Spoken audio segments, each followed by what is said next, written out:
Authority, July 17th, 2023. The time is 7:02 p.m. All rise for the Pledge of Allegiance, please. I pledge allegiance to the flag of the United States of America and to the republic for which it stands, one nation, under God, indivisible, with liberty and justice for all.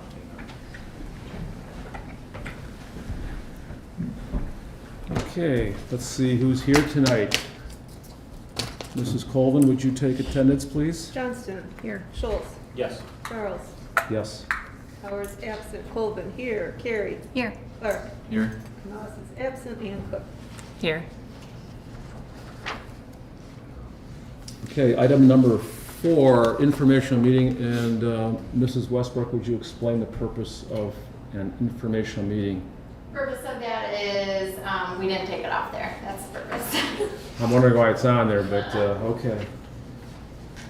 Number 5, public comment. I see nobody here, so we can move on. Consent agenda.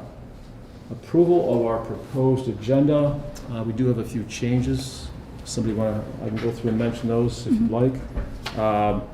Under unfinished business, we're going to add 9C, TIF plan. And under, here, number 10, we're going to remove homecoming parade, and our executive director can explain a little bit later on, okay? But we don't need to cover the thing in its entirety. Okay, you all good? Mm-hmm. All right, moving right along, consent. We approve the approval of the proposed agenda, I'll make a motion to approve the proposed agenda as modified. and I'll second that. All in favor?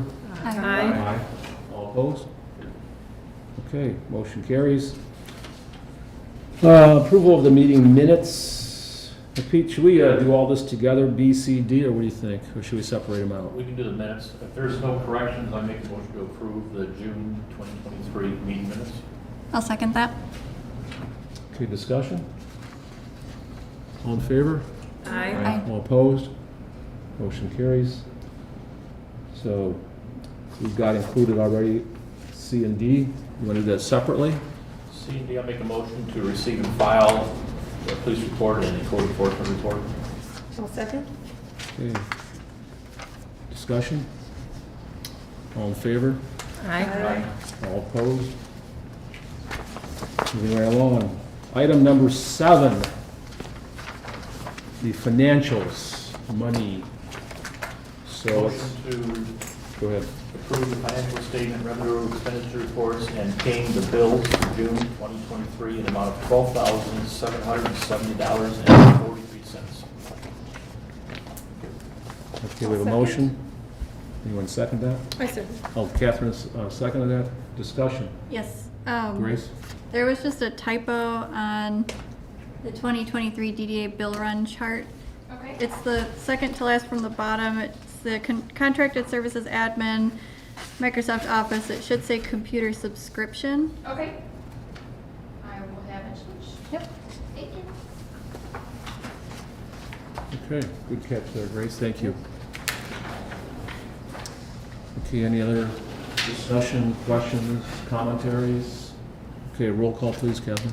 Johnston. Yes. Schultz. Yes. Charles. Yes. Colvin. Yes. Carey. Yes. Clark. Yes. And Cook. Yes. Okay, 7B. Bills, what you were just, We did yeah, that we just did that, sorry. I'm jumping down again. Item 8, DDA reports, executive director's report. I'm going to try to make it shorter this month because I feel like I always keep stealing committee members' thunder. And we had some really awesome committee meetings this month. So we just had a really busy month, but I think one thing that I just wanted to say overall is how far ahead we are this year compared to the last two, not only in planning, but just getting information out, keeping up on social media. I kind of handed that off to Kimberly and Reagan. Reagan's been a huge asset having her on board, but it's just taken so much off my plate so that I can focus more on the administration stuff and grants and things that are coming down from Oakland County, and then also just being with the businesses more, which is something I know that we talked about very early on.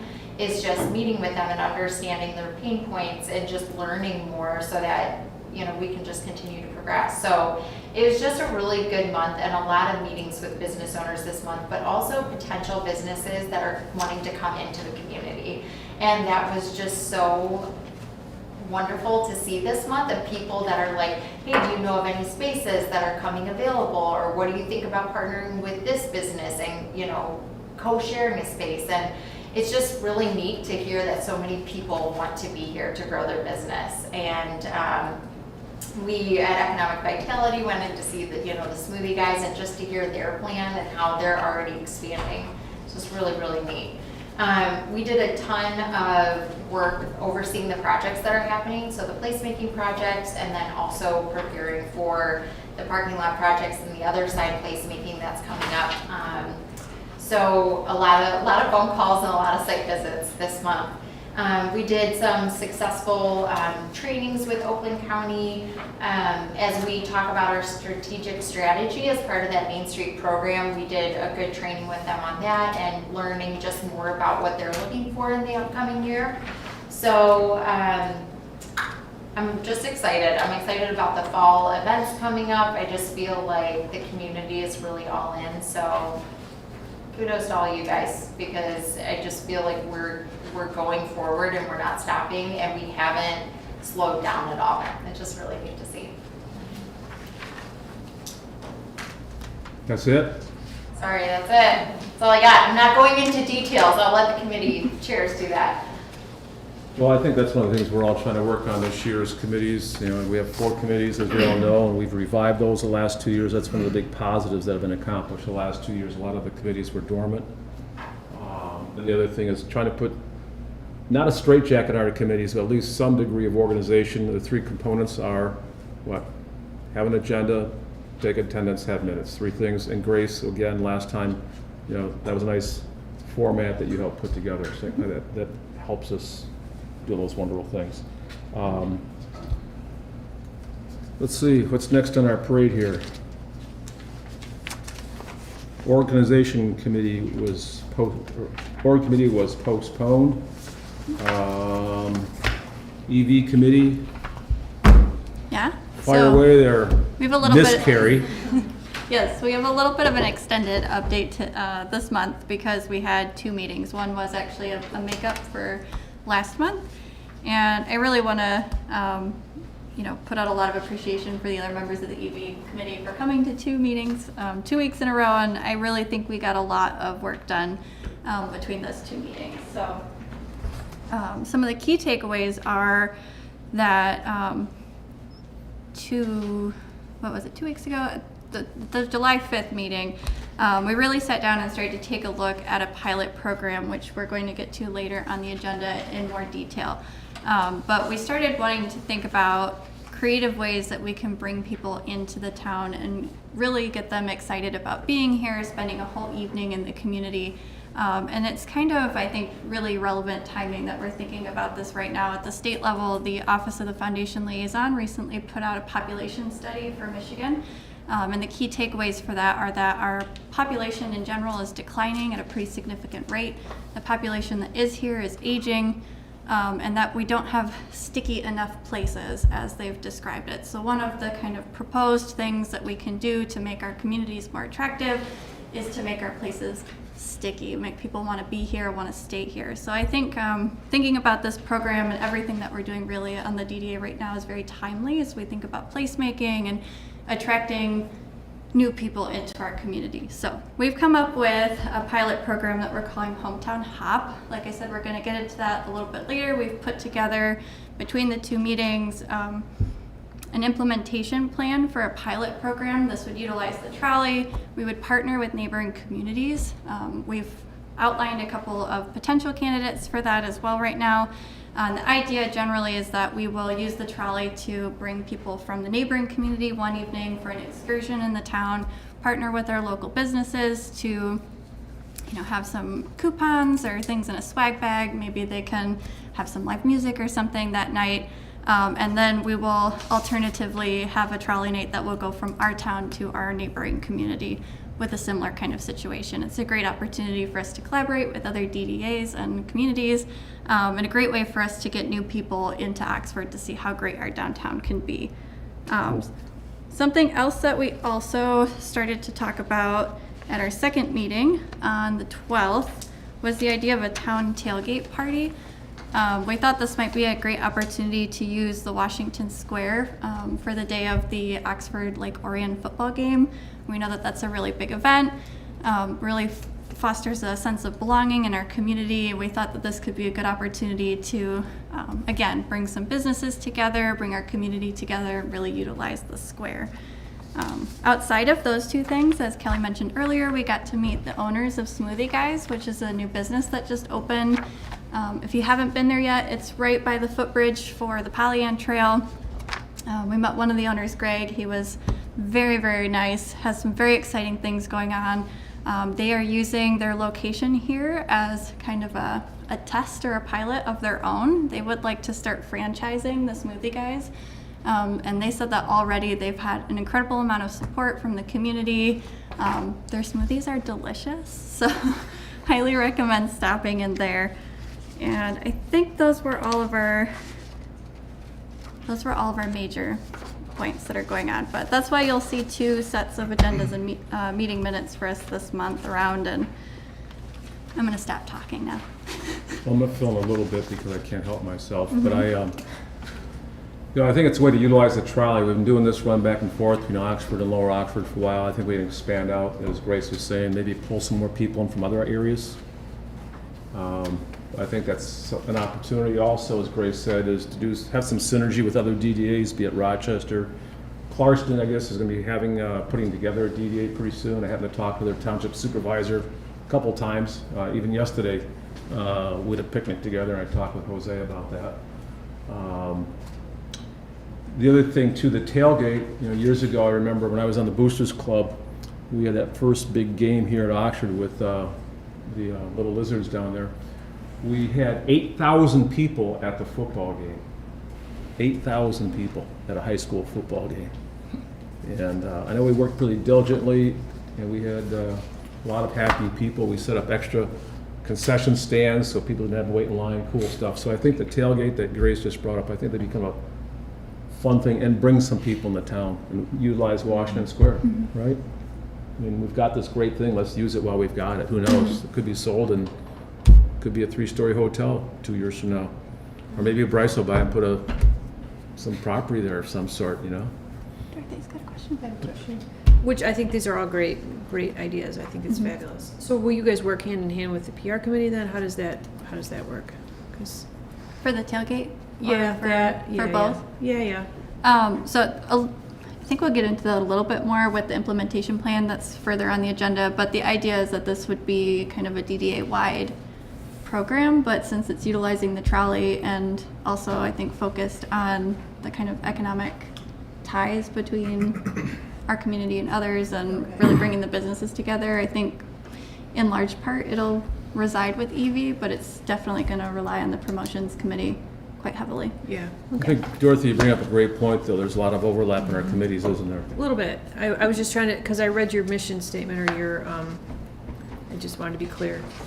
I feel like, I love this stuff, by the way. I think it's fabulous. All of it's great. But I just Fabulous. I didn't see how it fit what you guys do based The on what I read. underlying premise for the Hometown Hop is that it's drumming up a new economic base in the area by bringing in people that haven't been here before. So that's kind of the premise that, I guess, formed that idea. And I'll throw a No few other worries. things. I just wanted understanding. Yeah, no, it's all great. I think it's nothing but good, for sure. Yeah, creative and a lot of good things. and Absolutely. I I think love it it. fulfills our mission statement, Yep. Thank you, Grace. Good job. Speaking of the devil, let's have the promo committee report. I was absent. I was on vacation in the beautiful Upper Peninsula. So. In that case, Grace can do that too. I wasn't at the promotions committee. So thin, Leanne, but we'll fill in, it's okay. Yeah, this I know, you missed like the best one. Really? Getting ready for Scarecrow Fest. So we went through concerts that are phenomenal. The Ava Swiss concert 2 weeks ago was our best attended concert. They were actually wrapping around the ox on the sidewalk because they couldn't get into the park, and I've never seen so many people. But I was making so many balloons that I didn't really pick my head up until 9:15, so pictures had to tell the story. Farmers market, our vendors are so just enamored with how this year has gone and how much, I can't believe how many people have come to us and said, this was my top day at any market they've ever had. I mean, it's just incredible, and Kimberly did a great job with, you know, holding people to, you know, you can miss 1 week, but you can't miss any more. We charged more this year. We made over $3,000 off the farmers market with just vendor fees. We have put very little advertising. Bryce has done a little bit on some of our posts on Facebook, but a ton is just our vendors posting on social media, and we got the word out quickly, which is kind of going back to what I said at the beginning. We're just so far ahead in the planning process. We just went back to the vendors that we have for market and say, hey, we don't want to open it up to Scarecrow Fest yet for the public until you guys tell us if you want to be in. 13 vendors that day committed to Scarecrow Fest to be a vendor at that market. So it's just really, really neat to see. And we've gotten a ton of positive social media from people who have been attending and buying. So it's been really great. We went over everything for Scarecrow Fest. Just trying to, again, get ahead of it. Leanne's gonna run the 5K and the 1 mile again this year and do all the planning for that. We committed Ava Swiss already to being the performer that day, and she's gonna do like a Disney song theme for the kids. And then we already started to reach out to people that we had last year and get their commitment on things. So we're gonna meet in 2 weeks again. We're not gonna let a month go by so that we can make sure that we're, you know, we have everything ready. So I worked on the sponsorship forms today, so we'll have that out tomorrow to the businesses. We already had a couple people ask for certain events already without even releasing that form. Let's see, we're changed up a couple of things for the Scarecrow Fest, just, you know, after making notes from last year, but a lot of it will kind of run the same just because it's always been successful. We did put out a call to the community to grow the biggest pumpkin. So we want to do a community pumpkin where we have a farmer bring in the largest pumpkin that they have, hoping that people will want to take pictures, but we want everybody in town to sign it. So like whether it's at Scarecrow Fest or some of our other events downtown, and have this be like Oxford's community pumpkin and have it as a draw. So we had a couple of farmers reach out to us after we posted it and said that they are growing some of those, like that type of pumpkin. I didn't even know there was a type, but we're hoping for something big this year. Let's see. Oh, we also scheduled our downtown decor, which then design committee kind of took it over from there, and we kind of are working with them to figure that out. And a ton of action items, as you'll see on our notes, on our meeting minutes. One thing we always have to be careful, and this is great what we do, and we've had so many discussions, and I know Dorothy and Pete have said this over the years about the fine line between, and I say this in a teasing way, Kelly, so don't throw anything at it, is not overdoing the party planning part. We got to be careful. We do promotions, but it can't be the only thing we do, and it can't drive everything that DDA does, you know. But so we get, like you said, the farmers and others, we farm that stuff out. That helps everybody.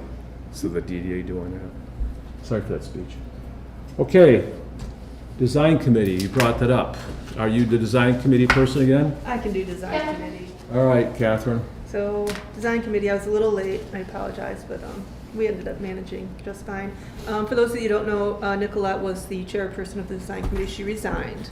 So one of our first orders of business was to get a new chairperson, who is now going to be Scott Cree, who is actually a great find. He's a planner for Oakland County. I mean, he has just a great deal of knowledge and just so Well, many before you things. go on, that's something the board has to agree to, having somebody as a chairperson. The board has to agree? Yeah, that's not something you guys just do on your own. Okay, I thought we could do it in the committee, but No. we can vote on that, I guess. Well- What do we need to do to move Well, forward? among other things, we need to see that form filled out. We never got You that. have it. I sent it to you Okay. before, Yes, I made sure when he that- first was on design. Okay, we'll take a look at it. But, Well, all right. And I would like to highly recommend him. He has a great deal of experience. And Well, I've heard nothing but good things. I met him one time. I'm Yeah. not saying he can't be or Okay, shouldn't yeah. be. I'm just saying there's a protocol we have. I was that- unaware. Yeah. So, well, I'd like to recommend him then. So going forward, if we can do, we'll do that in a future meeting. Then we talked about our goals and objectives since we hadn't picked them before, and so you can see what we've decided on for our goals and objectives going forward.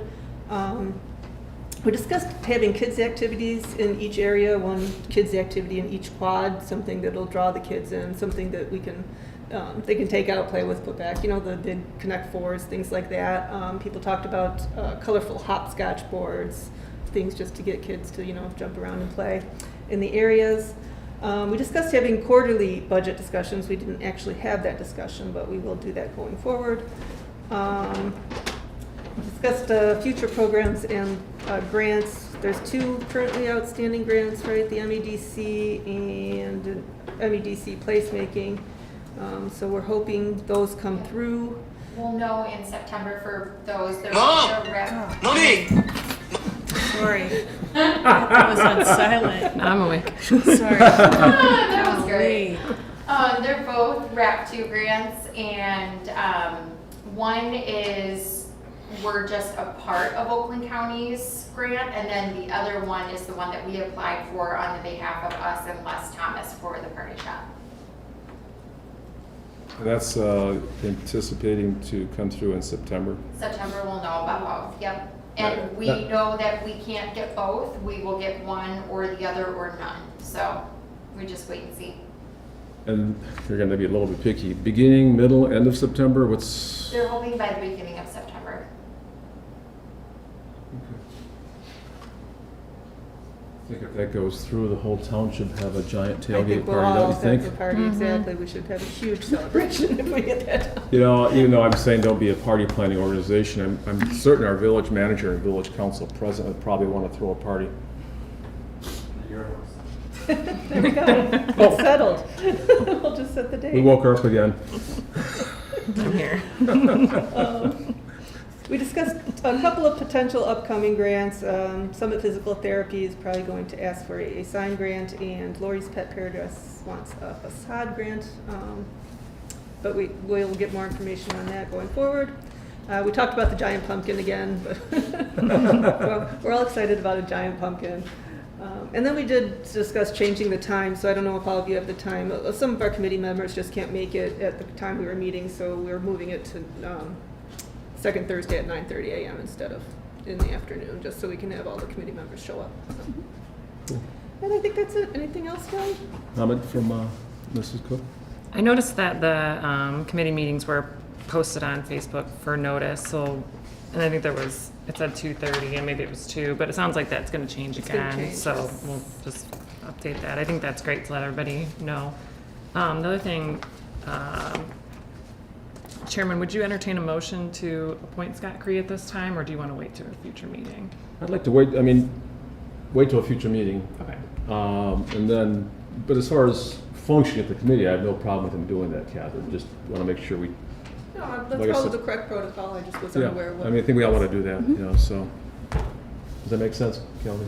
Yep, if there's something more you wanted to look at, I wanted to respect that, but otherwise, I just wanted to take care of it. Thank you. Okay, are we all set with our committee reports then? Thanks, Catherine. Okay, unfinished old business, the Northeast Quads engineering proposals. I think this is a big issue for us. It's something that cost a lot of money.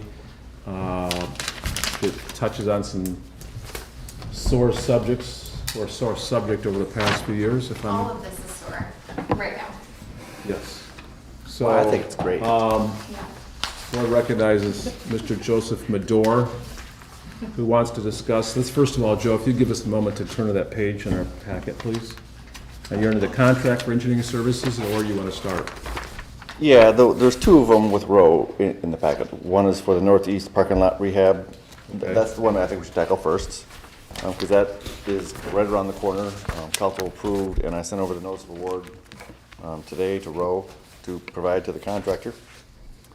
So last month when we talked about this project, I mentioned something about how we have people on site and all those things. I didn't have any of this data. This came like the day after your meeting, so weren't able to provide any baseline or numbers, whatever. So first and foremost, on the very front page, you'll see the construction, staking, administration, and observation and testing breakdowns. One thing when I met with Rod last week is I think it's a little heavy on the hours for the construction observation. He's showing 167 hours.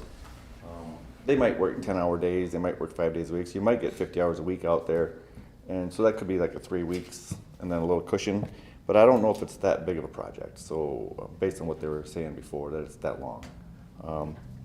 But the importance of having somebody from an engineering perspective out there, for one, they have to go out and mark the grade stakes all around the perimeter. They mark where the removals are, where they start and stop the removals, so the contractor knows exactly where to stop and start. And they do that with their engineering folks and their survey folks to mark those grade stakes along the area. So again, it's a large area as they're moving part and putting down the gravel and density testing and then paving it. They have to make sure all the grades are right so we end up with a parking lot that doesn't puddle everywhere. So it's important to have these observations there. You don't want to go through all this expense and build a parking lot and have it not be right. And the contractors are capable of doing a good job or a bad job, right? They all want to do a good job, but you need to have somebody there to be sure they're following the specs. The engineering company will take the weight tickets from the gravel trains, they'll take the weight tickets from the asphalt trucks, so they know exactly how much quantity is being put down. It's possible that some of the asphalt in the bid will be less if they put it down, 10 yards less. It might be $1,000 less in asphalt. So that's another reason why you have someone on site daily, writing daily reports, making notes, bumping the contractor along to make sure they're doing what they need to do, and meeting the specs the way it's spec'd out. Because it's inevitable that something always will come up, right? When we did our Hudson-Denison project, I mentioned this to council that as we went that last little stretch from the 5-1 building out to M24, which didn't involve our water main work, but it didn't make any sense to leave that 200 feet of old junky asphalt. Of course, so we go down there and what do we find? An old catch basin under the ground that's just falling apart. So here we are, now we're pulling this thing out, getting all new catch basin structures put in and installed. Again, you're there, but it's one of those things that comes up. So I would suggest that you go forward with this proposal. Rose Engineering is obviously the village engineer. They've done many projects over the years. I mean, they were here for 30 years doing many projects, even in the 90s. It gives us when you look at the construction administration, part of that is they will take those weight tickets, they take all the quantities, they measure the quantities that the contractor does, the curb amounts, the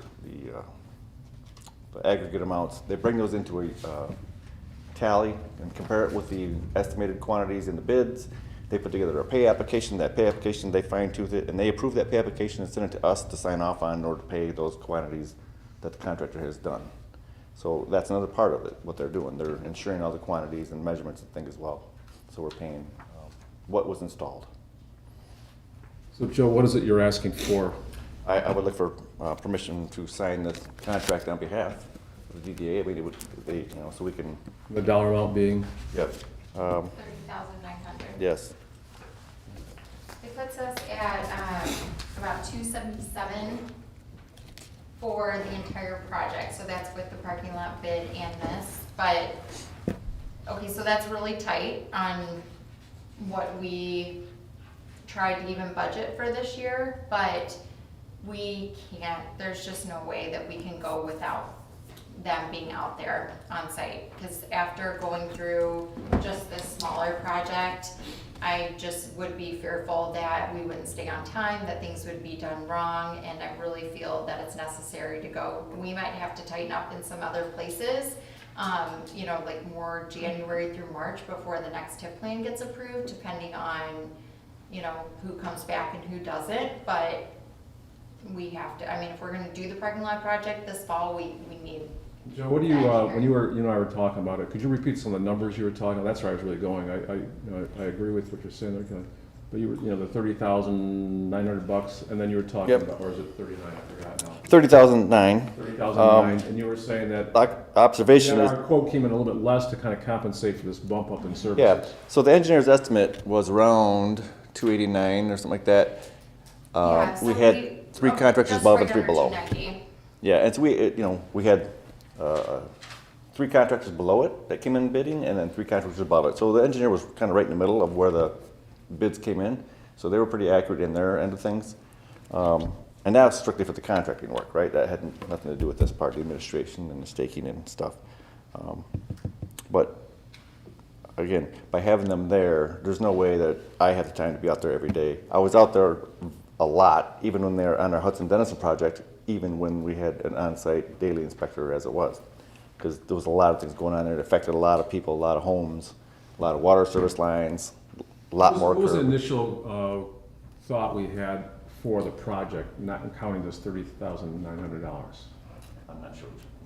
You know, the cost of the project, I can't remember what the dollar amount was. Well, yeah, I think the engineer's So estimate about was like, 289, I think it was like 289, the engineer's estimate, wasn't it? That was for just the work done. Right. We've already paid Rowe for this project roughly 25,000 for the surveying and everything. Well, I'm just talking about the actual construction part, and this, I thought it came in less than 289, because I'm trying to figure Yeah. out. 247. So, I guess Yes. I'm trying to build an argument in your We're still favor by under. saying, because we're still, even though we're Still paying under. another 31,000 bucks, we're not really going overboard with what we estimated. Does that make Right. sense? I'm trying Right. to, Yep. I'm trying to get you guys to say that. That, I think I'm she trying to mentioned help that. you. She mentioned that a minute ago that even with this added in, it's around 289, which is around what we had Yeah. budgeted for. Yeah, that's what she referred to a minute ago, but yes. Trying to help you, Joe. Well, I thought she already covered it, so. But again, there's a lot, the way the water swales off the back down Edison Alley, there's a lot involved with this project, so. So if I can go through our board and just see if we have some, I would like us to have some questions. So if I can start with Pete, since you have a lot of experience and I can pick on you down there. And I think that's Pete with the beard, I'm not sure, but it sounds like Pete. I totally understand what they're saying, and I agree with it, and I'm fully supportive of it. I understand what they're trying to do, so. Okay, Catherine, yourself? Okay, just, you're sure, we know we'd have a need for this oversight, because it's been a mess before, right? So, okay. Well, it's just so involved. There's a lot going on. Questions come up daily. And then when they bid the project, they bid X amount of yards of aggregate base, they bid X amount of yards of hot mix asphalt, HMA asphalt. Well, depending on what they put in the ground, that's what we pay for. We don't pay necessarily their bid. If they bid 1,000 yards of asphalt, but they only put in 950, we're only paying 950. Vice versa, same is true though, right? If they bid 1,000 yards and put 1,050, we pay for 1,050 based at the unit price in the bid. But by having them there and keeping an eye on them and tallying everything as they go, and then they take those and run them through their system and produce a pay application that comes to us that they've already fine-tooth combed it and that it's accurate. All right, Dorothy. I have 2 questions. So are we doing it behind the brewery down there as well? Or where are we at with that property? I'm sorry, behind what? The brewery? Oh, homegrown? Yep. No, that's all private property behind there. All right, so we're not dealing with that. No, this would be the north end of 22 North, which is the old Williams Art Glass. We are gonna go a few feet into the property on the back by the dumpster. I spoke to Mr. John Parker, Dave Parker. Because there's an old footings and stuff, like an old concrete barrier for dumpster enclosures perhaps on the edge of his property to ours, and it drops down quite a bit. In order to get the grade right, we have to go about 10 foot into the property, and he's fine with that. Is this gonna be it? I feel like I keep seeing more bills for this. Yeah. Is this gonna be it? So my only fear, and this is something that, you know, I just wanted to let you guys know too, is if issues do arise, then that's really tough on us, because this is the top of where we need to be on this project and where we can be before we collect more from the TIF, especially going into a TIF renewal year where in March, you know, there are certain entities that we know might not be coming back. So that's the only part that this project is butting up right next to that. So if it were 277 and we knew that it was not gonna come in any higher, no problems were going to arise, my fear is if they start digging, if something happens. Yeah, and again, this is their estimate of the quantities and the hours needed, right? The construction staking, that's pretty solid. Density testing, that's quite solid. The observation of the hours, we don't know exactly what it is. And again, the bid is based on certain quantities that was all spec'd out and estimated, right? It could fluctuate a little here and there, up or down. Same thing with their time on site. They could get this done in 10 days. Is there a contingency built in for the contractor who's doing the work? So that way if there is an overage, we have that budgeted or no? I think it was very slim though in their contract, wasn't it? I don't think they have anything, I would have to look at.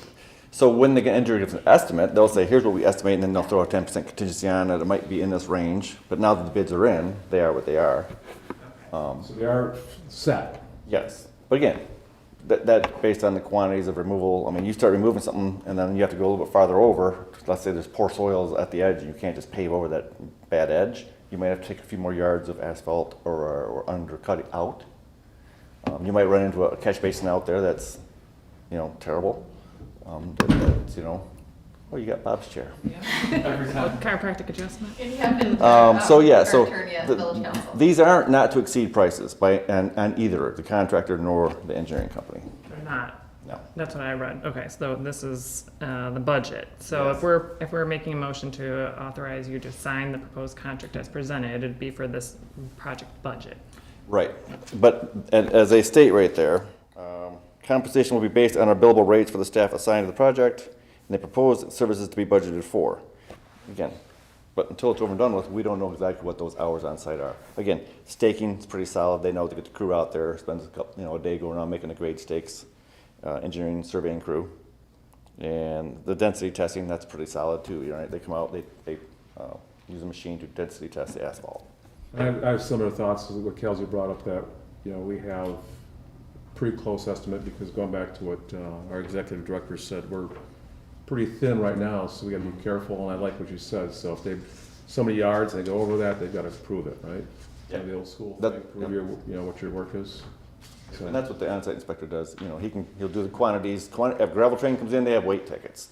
The asphalt trucks come in, they have weight tickets. How many yards, how many on there, and things like Joe, that. do you look at that stuff as well? Was it coming across? Or not? No, not really. The Not that I engineers expect do you it. to, just curious. But Gracie, what do if you, they prove it, we have to pay it. right, Grace, go ahead. Yeah, I guess my question would be that 289, is that just for the northeast parking lot project?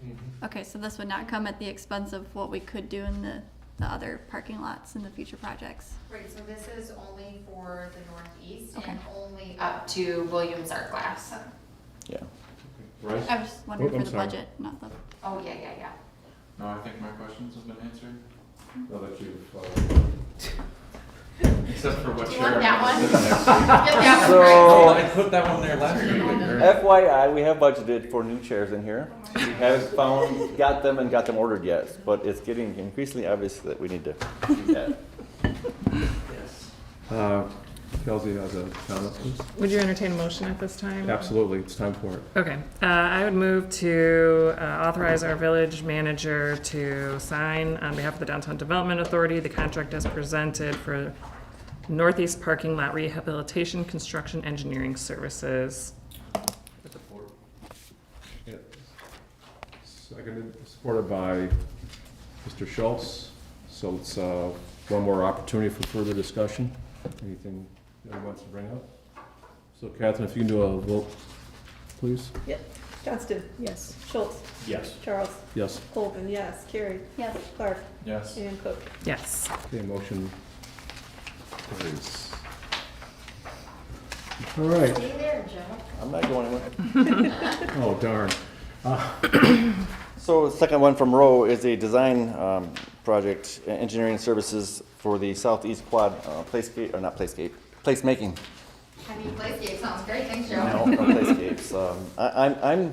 I'm not a bah humbug guy when she starts talking about putting kids' We know. stuff in each quadrant and getting the toys out and stuff like He that. doesn't I'm like not chocolate. well, and I don't care for the sidewalk joke. So just get that out of the way. I always look at it from a trip fall, beauty of the downtown, those things, different perspective. Anywho, they're currently working on a northeast placemaking area right there behind Red Naps and the school building and stuff like that. This was something that was done without any engineering design and drawing. The contractor, made some statements that, oh, we don't need it, and then came right down to it. Well, we need some topographical survey, so we had to call our engineering out to get some surveying done so they get the elevations right, because there's a lot of things in these sidewalks, and that's a pretty flat area back there. Dorothy, you know the area. It's not sloped much, but there's various dry wells or catch basins and structures on the ground there at varying levels. So you have to make sure and get that right, you have to get it out. We were initially, when we decided, as it swoops around the sidewalk down to the east behind the old John Burt building, there's a couple transformers down there that make that sidewalk non-ADA compliant because it's only like 2.5 feet between the curb and the transformer, and then between the transformer and the wall, it's like 2.5, 3 feet. So neither side was ADA compliant. And Ryan from Birmingham was working at one day, so what if you move that curb out and make it 5 foot? So to his credit, that was a good idea. So we're moving the curb as part of this sidewalk. It's actually part of the side parking lot, because that, so that's gonna be, it's being done now, and it'll be kept track of separately, that work that's being done now with the new curb alignment. It'll help for parking and plowing as well, according to the DDA. But it's just a lot of things come up. We were gonna maybe lower, and when we were gonna move that curb, we thought, well, we could maybe lower it and get the water to slope all the way out to the parking lot. Well, it's not. There's so much space out there, it'd be too flat, so we're leaving the curb kind of up a little bit to get the proper slope to the drainage structures and collection points that are already there. That being said, it would be best if this project had gone through a normal design, engineering, and out there to make it more accurate and better for the contractor to work with. The southeast project, which we're pivoting to, has a lot more variations in the elevation, right? If you've been through there, they slope down, there's a lot of water boxes, many downspout collection points right up along the buildings. What else did you say? Yeah, many of them. Yes. I think Familiar your with neighbor. one- I'm familiar with one of them that didn't exist for a long time. I think one of them might even be tied into yours or something. I'm not sure. But anywho, so there's a lot back there, and in order to get that, to not have to wrangle with the contractor and hope that they can get it right with all the variations down there, when we walked it with our engineering and Don Brantley and Kelly and I, we thought it's best to get that one actually designed and engineered. So when it goes out to bid, everybody's bidding on exactly the same. They know exactly what the specifications are, what's going to happen to this downspout, what's going to happen to that structure, things like that. It'll be a better job in the long run. We're going to try to, I think, tie in some of the downspout collection points into our storm drain that goes out into the parking lot, maybe eliminate a couple of those as well. And you just can't go out there and do that willy-nilly, rip out the concrete and just start laying pipe. It's best to have it done, professionally drawn. So that's what's in front of you there is a proposal from Rowe to do that. Now, I don't know the timeline on this one. So this project is set to begin the end of August. We're waiting, Les Thomas is the one that put in the other money for this project behind his buildings there. And the footings are already dug, but they're doing a 2-tiered structure there. So we are waiting for that to be put in before we do this project. After meeting with, and Joe was in on this walk around too, after meeting with Les and all of his contractors, for us to do it before, we could ruin the work that we just did. It didn't make sense, so that's why we tabled it. The 17.9 on this one, that's a big part of our $50,000 T-Mobile grant that we got. So I put in a call to Les on this one. We have a meeting this week just to figure out if, one, he would be willing to put any additional in for what we're doing, but then two, also maybe understand if he's done anything in this area. Is there an area where we can cut off that maybe Rowe doesn't have to do, and just see if we can get this down to a little bit less.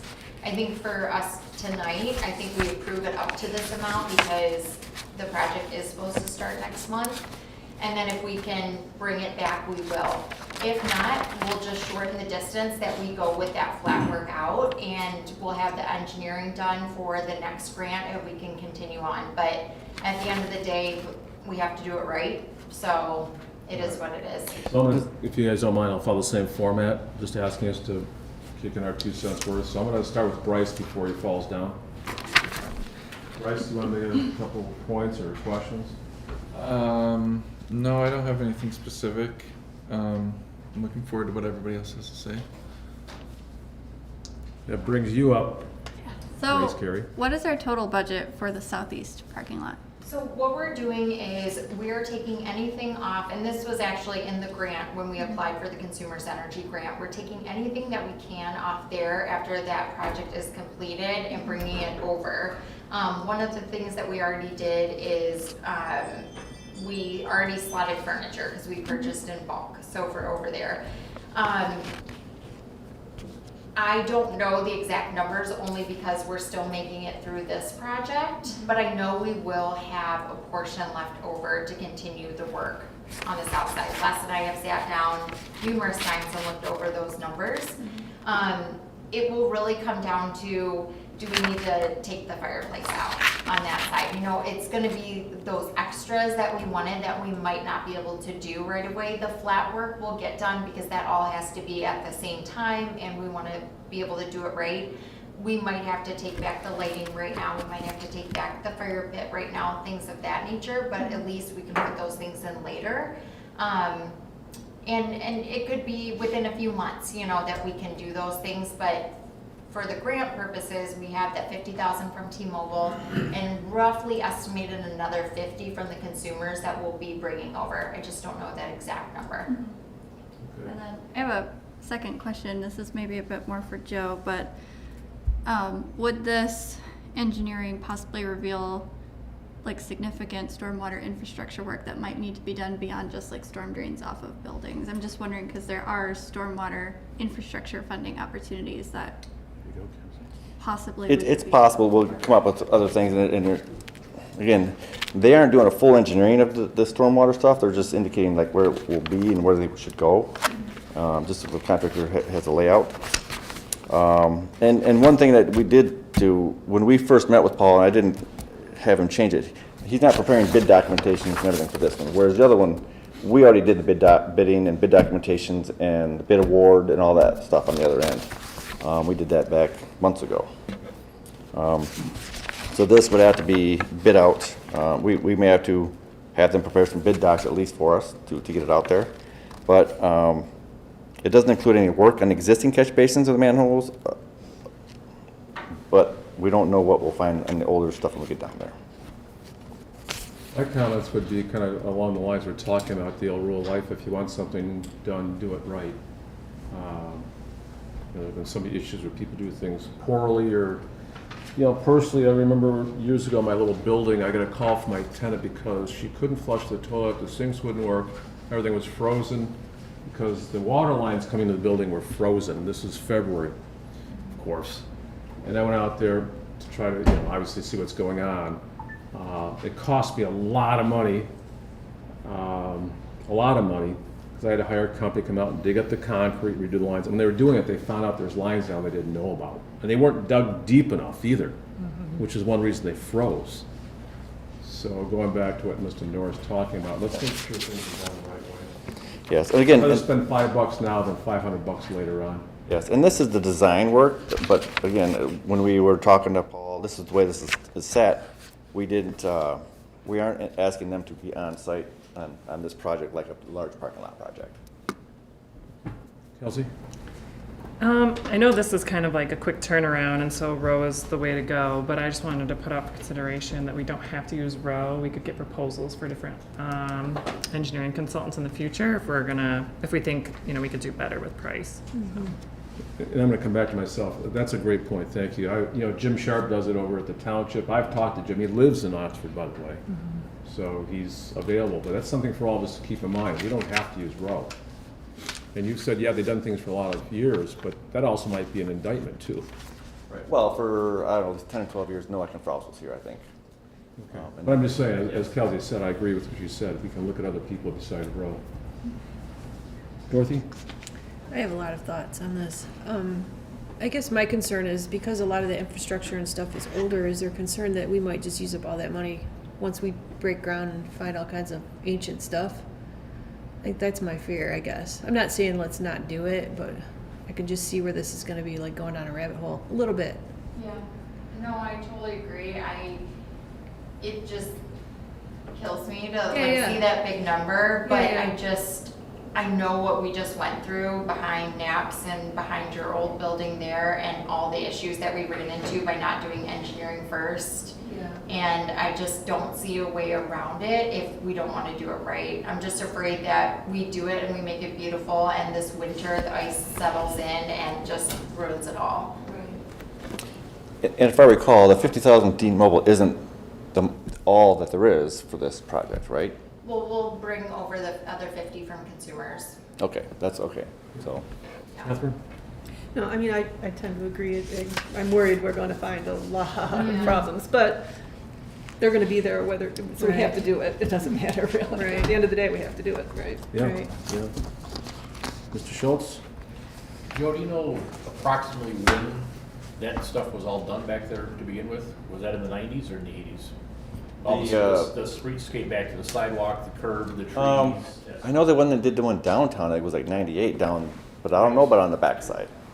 I mean, obviously at that time, that was all done. I mean, the sidewalks were all tore up, the curbs were all tore up, drainage was all worked on, everything was tore up at that time and done then. So, I mean, I would be surprised to come up and all of a sudden now this time, just because I pull up a sidewalk, find some big catastrophe underneath it or something. Well- I feel a little comfortable, but, Well, good to hear, seriously. you know, the biggest thing is we're getting the grades proper and that kind of stuff, and Yeah. that's more important, so.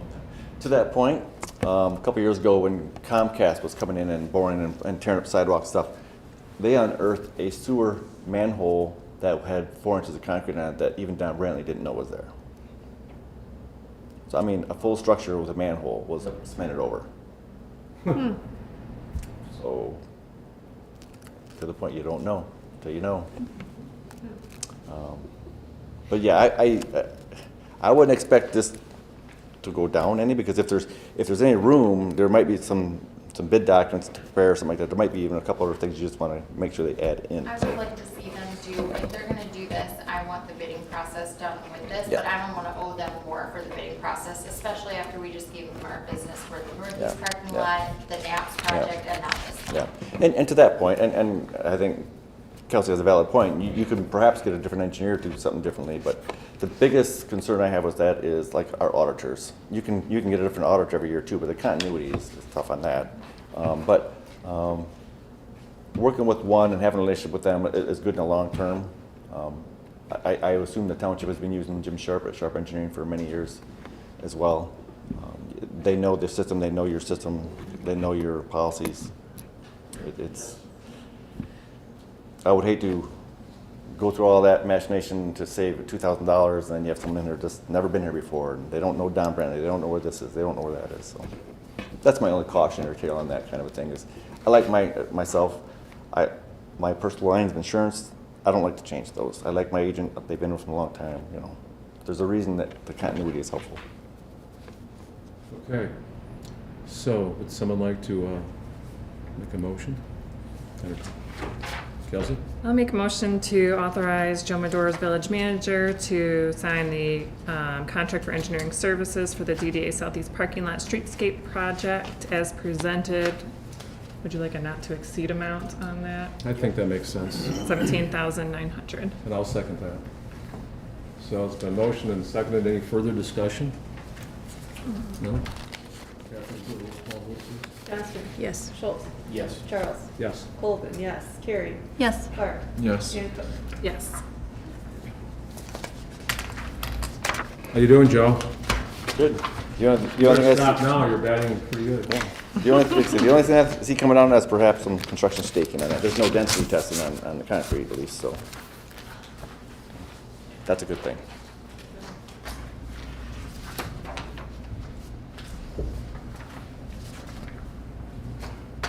Grant project updates, Northeast Quadrant, anything else, Kelsey? Or Kelly? Just the only other thing is they dug the footings for the arch, and we need to go back to the drawing board. Joe went over this afternoon, did a site visit, I did one this morning, and just with that 2 feet stamped pretty concrete that they were gonna do around it, they said maybe we wanted to add a little more texture, because as the salt gets thrown this winter, it doesn't wear as fast.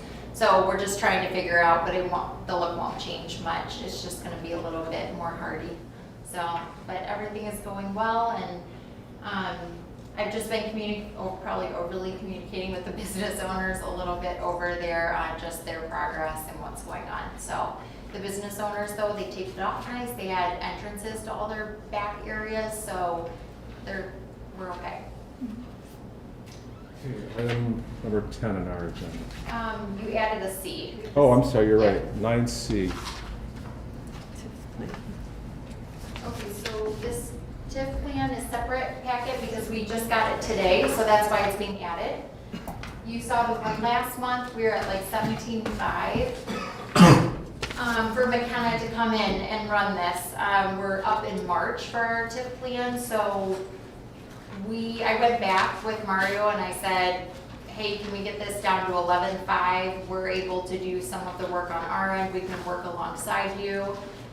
The county can cover 7,500 of the 11.5 that we asked for through our tech grant for this year. And they're actually thinking about letting us have the other 1,500 for our in-town visit as well. So the most that we would owe is just the 4. And I think that for what McKenna's gonna do and working right alongside of us, I just think that this is a no-brainer. This is, you know, the next 20 years for us. So it's so important to get it right. And, you know, Joe loves working with Mario and he's been very responsive to me. And I think that between our board committee and then McKenna, I think that we should just approve it and get it into motion and start having our public meetings and everything that we need to do to set us up for a great renewal in March. I think Dorothy, Pete, and I want to get reimbursed for what we did all the time. Right? At least we know we're worth 11.5. Right, Dorothy? Right, exactly. That would be nice. Yeah. Hey, you got a t-shirt. We want Lions tickets covered. That's what we want. Wait a minute, we already did that, didn't we, Pete? Dorothy, she wants Lions tickets. Okay, so do we want to entertain a motion to that effect, somebody? Or do you want to read through this, or how do we want to approach this? I mean, to reiterate, we're looking at using McKenna to help put together the TIF plan and move forward. Kelsey? I'd move that we approve McKenna to prepare the Oxford Downtown Development Authority's TIF and developmental plan for a total not to exceed fee of $11,500. I'll support. Moved by Kelsey Cook, supported by Pete Schultz. So let's have an opportunity for a discussion about this. Anybody have a comment? Okay, roll call, please. Johnston, Yes. Schultz, Yes. Charles, Yes. Colvin, yes. Carrie, Yes. Clark, Yes. Cook. Yes. Okay, motion carries. We're good at spending money. This is giving, I was very anxious about this meeting. That's a lot. Well, I think the overall headline, I think we all would agree that we're trying to do things in a quality fashion. You know, we just want to make sure we're doing, not just for our term, but for years to Agreed. come, right? Great. Okay. Washington Square private events, I'm under 10A. And we have the Jeep event, we have the Real Men Wear Pink, and then the tailgate. So let's start with the Jeep event that we talked about. Go ahead, Grace. I just wanted to ask a clarifying question because earlier you had mentioned there was some discomfort on behalf of the owner of Washington Square about having private events. Is that going to be something we're talking about for these 3? Okay. Yep, so what I want to talk to you about is, we have 3 events here, so I feel like we can just group them into this one discussion, under 10. That part we can, we might want to cover a little bit separately. Sure, Go ahead. sure, yeah, but under 10A, these 3 events, so when it came to the St. Patty's Day event, the owner called me because he was uncomfortable that there was going to be, you know, the drinking in the square and the, that Sullivan's was running the event. And I let him know that that was actually a partnered event with the DDA, and as soon as I said that, he was like, oh, no problem. Like, I didn't know, he's not on social, so he had just gotten a call about it. He's like, anything that the DDA is partnering on, I'm 100% comfortable. And I said, okay, I just said, you know, if you ever had additional questions or if I ever wanted to do some kind of private event, I would always come to you first. So he's wonderful to work with. So when we got the call about some of these other events, you know, Real Men Wear Pink fundraiser, that's number 2 on here, we partnered with them last year. And, you know, the DDA was a big part of that, and we kind of hosted with them. We were on site. You know, the tailgate, for example, is something that we would be doing. The Jeep one was a call that we got in. Rod had passed him to us. I had just said, I would rather, because we're already running something with Sick Pizza, I would rather you just tag onto that and make that an event with them, because we're not going to co-host another car event. And, he really was adamant that they wanted kind of their own thing. So I said, I'll bring it to the board. But I just feel like if we're not already doing something, I just don't see us adding more events and getting into more of that private event in the square at this point. A couple of things I'll bring up, and then Grace remind me. One is any property owner's gonna look at liability, whether there's alcohol being consumed or not, right? Yep. Someone trips, falls, that kind of thing. So that's an obvious question. So does the DDA insurance cover these Yep, events, we're- as long as the DDA is involved to some degree? Is That's that correct, right. Mr. We work with Medora? the village and Joe, and anytime we have something like this, like even St. Patty's, he and I talked about beforehand, the car shows, Real Member of Pink Oxford Tailgate, like that would all be covered, but that's something that's coming directly from us, like co-promoting. So it's not necessarily that we're, planning the event and taking that time, I'm not a party planner. But it is something that we are promoting and that we're putting our name on. We always want to make sure that what we're putting our name in aligns with what we're trying to do in our values. And a little background here. Mike Carr, who's been around that for a while and done a lot of volunteer work, as is his wife, he'd talk with me about doing something with the Jeep Club.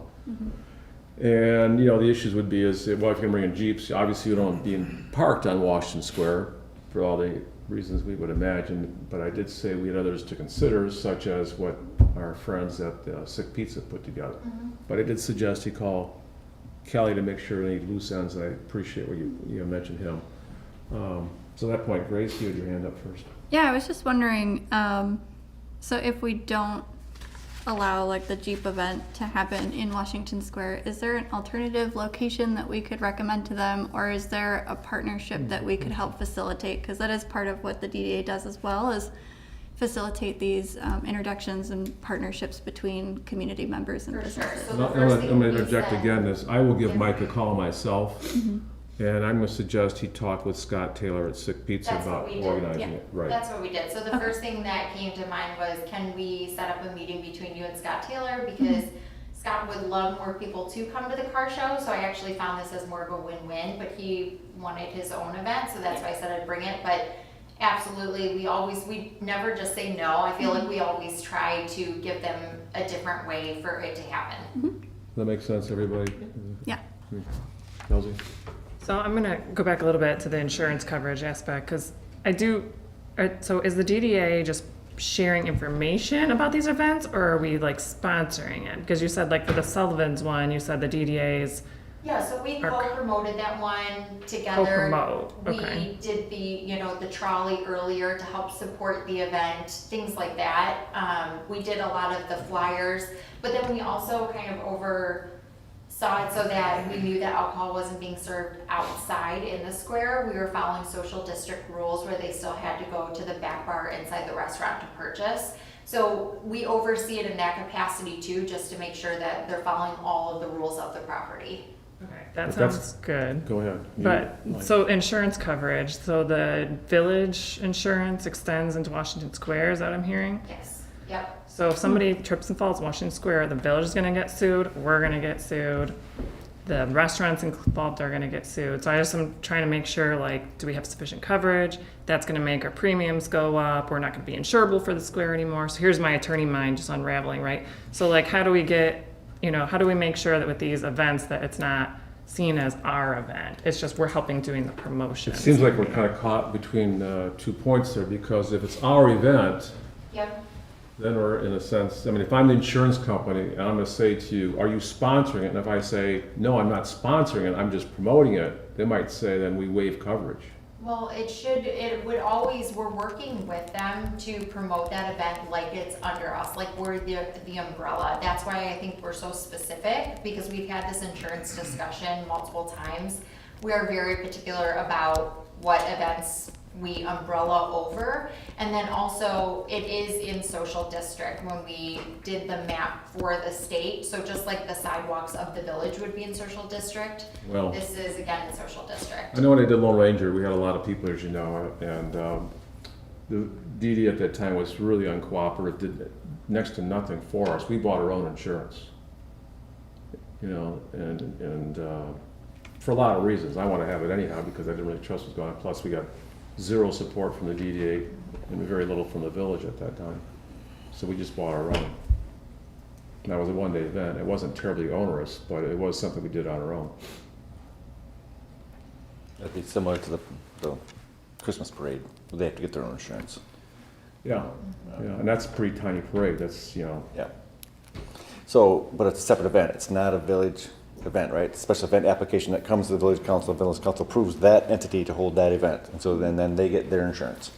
But to the point, even when social district was coming around, of course, I reached out to our agent, and this isn't anything brand new to them. They were coming around the state, so they really didn't have any qualms about the social district in general, right? There's the state law, and hopefully you have good actors and good restaurateurs that are following the rules. And even when we first approached the gentleman from Washington Square, he obviously knew that that was in the social district and that the DA may have events there with alcohol. Didn't seem to bother him at all because we have the coverage. I actually ensured that our coverage would extend to that private property as well, you know, for DDA activities, right? So, but that's the fine line: is it's a DDA activity or a partnership. It has to be at least a minimum of like a partnership or a co-sponsoring. co-sponsored. Yeah. So that's what we need to ensure. So you run into the risk of, well, you don't want them to do all these other events, but they're kind of being brought together. well, I think the deal there is that we don't want the DD actively involved with all these events because you've got a million of them going on. So if we sponsor, that's different than doing all the heavy lifting. Kelsey, what are you going to say? It seems kind of gray, so I'm just wondering, whatever direction we go, maybe we have a more formal process like the village has where you have a special event application. And so it's clear what each party's roles are, and then it'll help with liability purposes. Because even if our coverage extends, I mean, does that include indemnification for others? Does that include attorney's fees? Because, you know, you can spend more on that than everything else sometimes if it's not part of something you can draw on your coverage for, so. So what you're saying is have a form that somebody would fill out, let's say the Jeep people, or even Scott for his automobile thing, a form that would be simple enough? I think you're gonna have to be kind of strategic, I guess, about, you know, the language on the form and what our intent is, you know, and make sure that it lines up with how we see the insurance or liability playing out, just to Why make sure. would it be any different than what the village already has? I mean, that could be fine, but the village never says like this is a village event, whereas the DDA does all the time. We're not into the gray area of promoting and Right. making it seem like we're putting on events. It's So totally would we separate. push, for example, like Real Men Wear Pink fundraiser, would we push them maybe to do the park instead and fill out a special event application and not partner? Well, with that's, that? I guess the differentiation, I think, is those who want to utilize the Washington Square, because that's private property that we have permission to use for DDA activity, right? So that's the part that gets us into the muddy water, I think. If anybody came to us and said, hey, we want to do a Real Men Wear Pink event in Centennial Park, it would come to us as a special event application, council would approve it. That's a separate entity, separate insurance, indemnifications, all those are in place. The only part that I think that gets us into the gray area is when you have like the Jeep or the car shows, or the Sullivan's thing was a little gray, but again, you guys were right out there with them, and it was, you know, but I think, to Kelsey's point, eliminating as much gray as possible would be better. When the St. Patrick's Day or something like that runs around, if it's a truly, to your point, Rod, you don't want them to have to do 10, 11 events, right? But if somebody else is doing 90% of the work, but it's a DDA event, you bring it all to us, the DDA puts it on, 90% of the legwork and the volunteer work and the promotions, whatever perhaps is done, it still might qualify, check your boxes, another DDA event. But But that's the point I'm trying to make. If it's, in a sense, it's a DD event in name only, in effect, even at 1% I prefer, not 90 or 10. But I think that would be okay, but if it's a DD event, to satisfy the insurance company. Yes. That's what we're talking about. Yeah, right, And you I know, think the that rule on clarifies insurance is they give it to you and you can prove you don't need it. right. right, So I would say a special event application would come to the board to use Washington Square, and we would make sure that they have their own insurance, so that way it's not necessarily triggering ours, or we could point to theirs. I don't know, that's just an idea. And then we can still do the help promoting it. So can we do a form? I mean, can we do this for these events here in a quick turnaround, just by plagiarizing what you already have?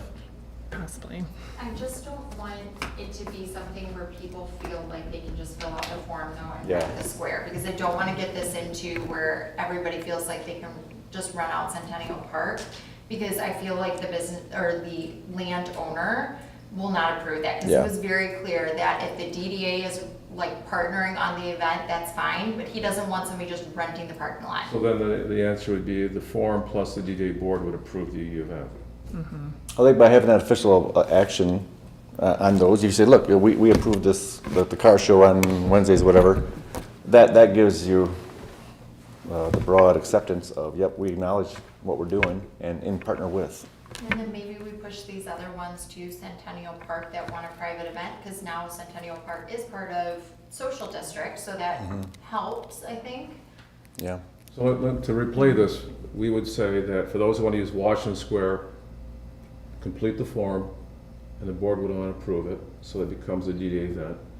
Otherwise, you can use Centennial Park with that process that you want to follow. Make sense? So we understand, all as board members, there's two pathways for an event, right, Kelsey?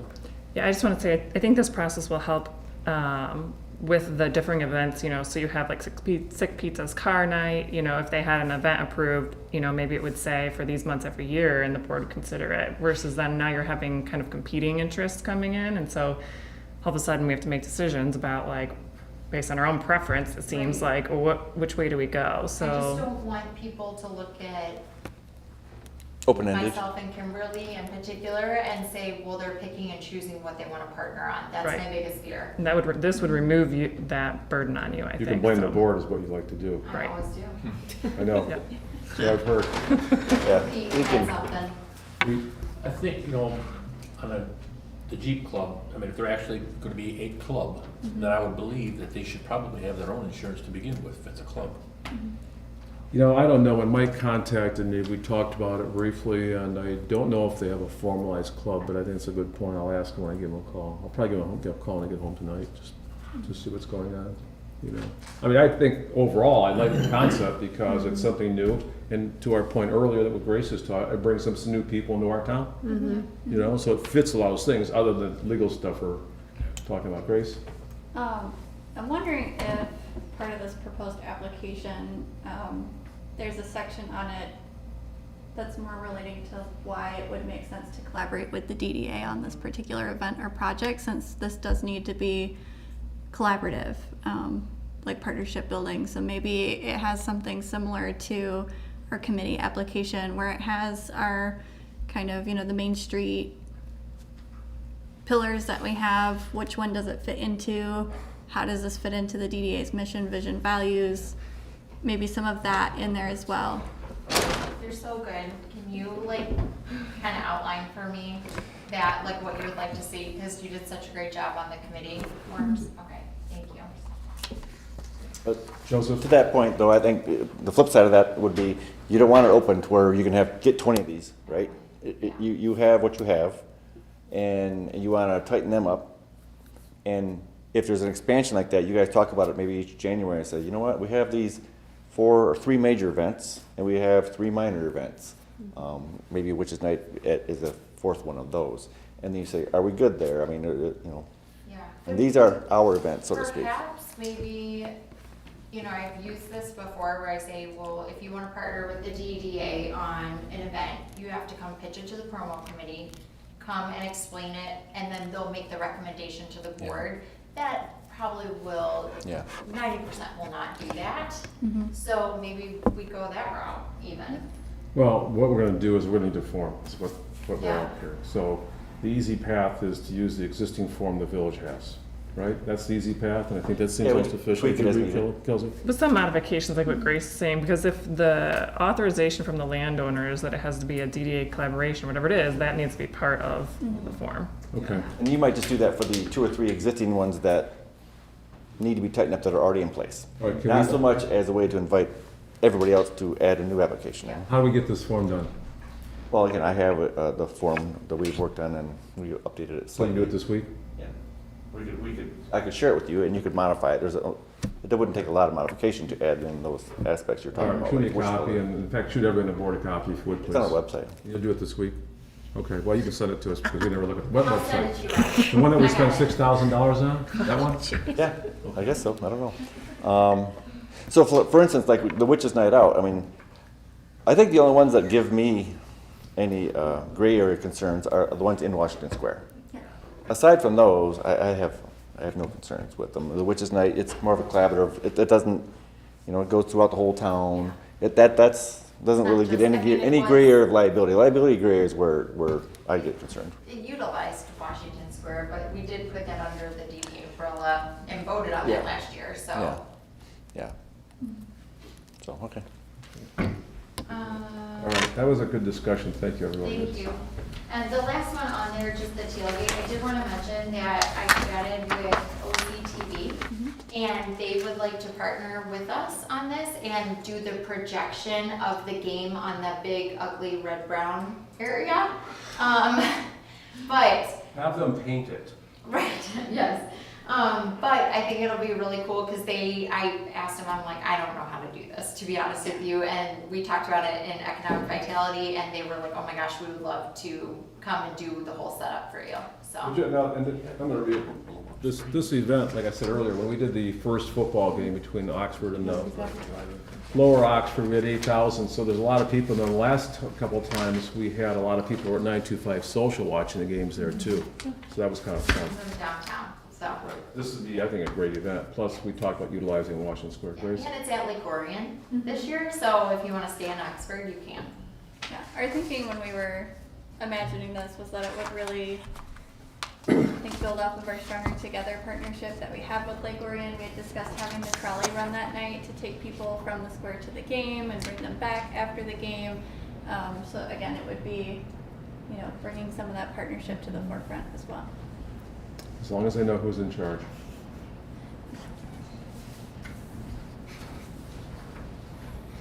All right, so what do you guys think about the tailgate with Lower Oxford? You like the idea, Pete? Against them, that game? Whatever. Whatever? Come on. I know Dorothy's excited about it. He's wearing pink. Okay.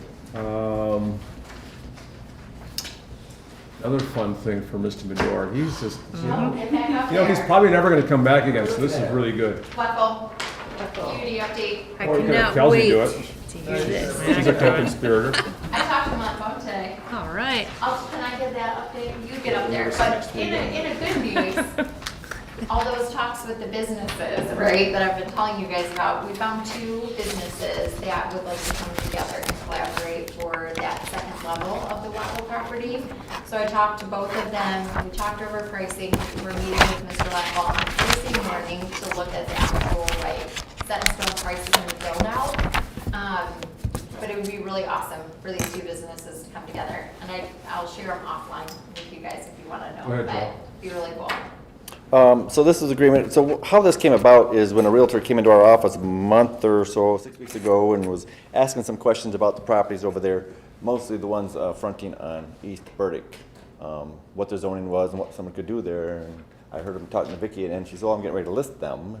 And so my antenna went up, and I talked to her about, my concern was if they sell, we want to ensure any funds go towards the completion of the parking lot. Obviously, that wasn't her concern. Her concern is to market them and sell them and make some commission. But I reached out to Mr. Wackel right away, and I told him those concerns, and I told him what we would like to do. And he was open to the idea. So if the any sale happens, any of those proceeds are put into an escrow account. There's various components still left outstanding in the parking lot, listed in there, and coming to about $195,000. If you looked at those. So if some of these are done, obviously, and there's a sale, then obviously not all 195 would be put away. If some of those are already done, only enough to complete what is still outstanding would have to be held in escrow. So we put this together. We signed it at council, and I know we discussed it with you guys last month, but we didn't have anything in writing then. So here it is in writing. Mr. Wackel and the council have signed off on it. and it's up for you guys to sign off on as well. So I'm going to start by, where do these dollar amounts come from? Like for landscaping, $15,000. Was it just a Basically, number out of the air? Or I do we looked have- at, I came up with those numbers based on site plans and everything, looking at some unit pricing and stuff like that for wiring and stuff and curbing. And when I showed him to Dave, and he was surprised at how accurate they were, of what's outstanding, because it's kind of what he had in his mind, same thing. So,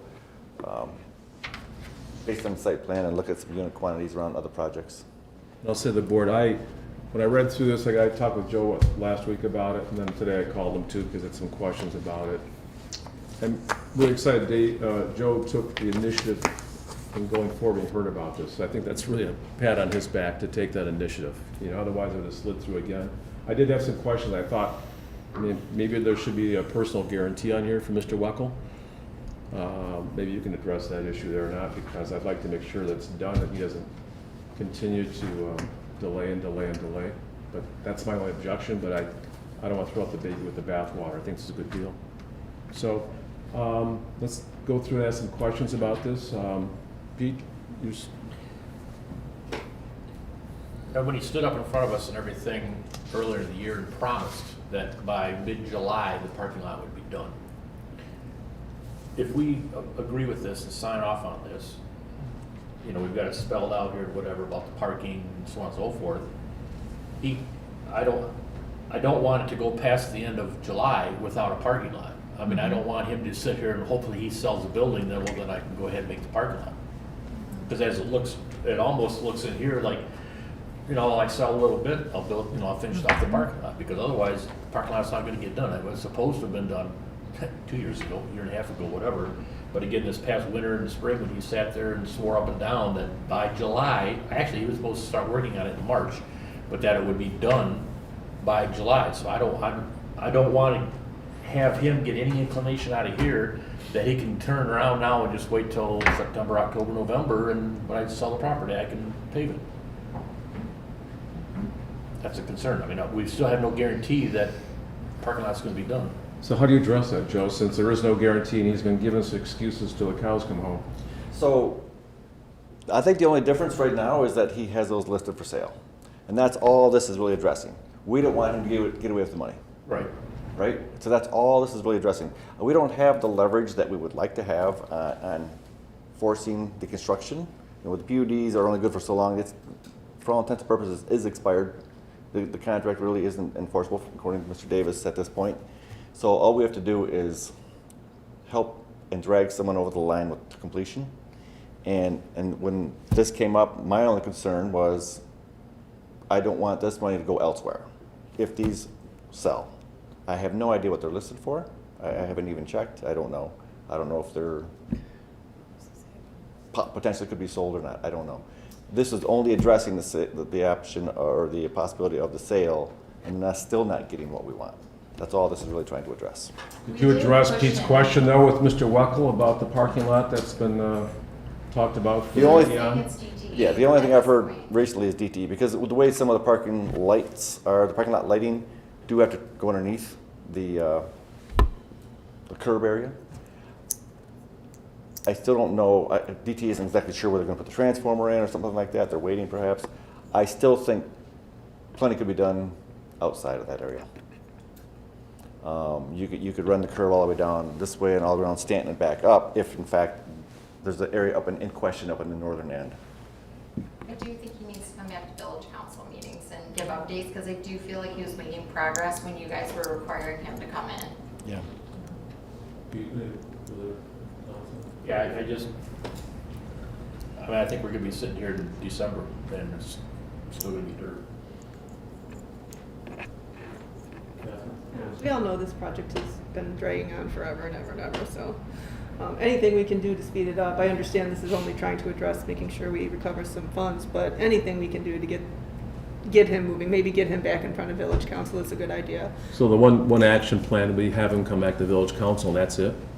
Well, I mean, that's at least a good idea. If other people have other ideas to get this going, I know we've tried pretty much everything. It's been going on forever. If there's something we can do to get this moving, let's do it. I don't know what that would be. I have no magic. Dorothy? I just have a question. So there is no accountability whatsoever.